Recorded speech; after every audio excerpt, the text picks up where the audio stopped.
Hindi ko kayang hindi kayo samahan para isigaw sa buong mundo, we are one! We are one! We are one! Talagang walang umuuwi, walang natutunaw sa ulan na pinadala ng langit. Walang uwian ito.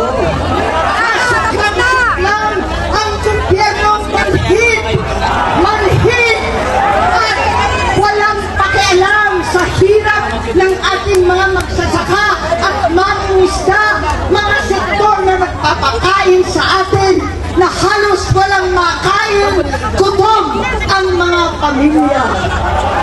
Wala silang pakialam.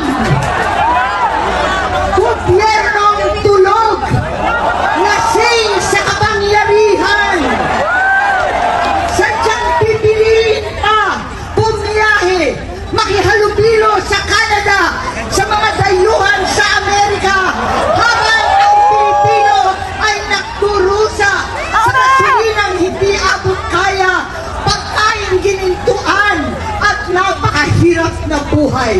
Wala silang pakialam. Pagkat itong gobyerno ay bangag! Walang malay! Nagkukunwaring hindi nakikita ang 10 ton na ebidensya, ang 12 ng testigo, ang 18 higit pang mga marines. Itong baha at flood control na lulunod sa ating lahat. Wala silang pakialam. Kaya marami po sa inyo naging kasama ko ng ating kabataan at ang suot natin ay itong t-shirt. Ang sigaw natin noon pa, makialam! Makialam na po tayo! Makialam para sa kabataan, makialam para sa kinabukasan, makialam para maibalik ang katotohanan sa ating lipid. Panahon na maibalik ang katarungan, ang hustisya na hindi buktot at pinabaluktot ang batas at saligang batas.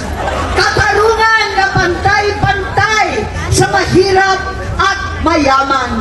Katarungan na walang sino-sino, na walang pinipili na kaalyado o kalaban daw. Katarungan na naiiba ngayon para sa senador at sa mga pinsang buo. Katarungan para sa lahat ng Pilipino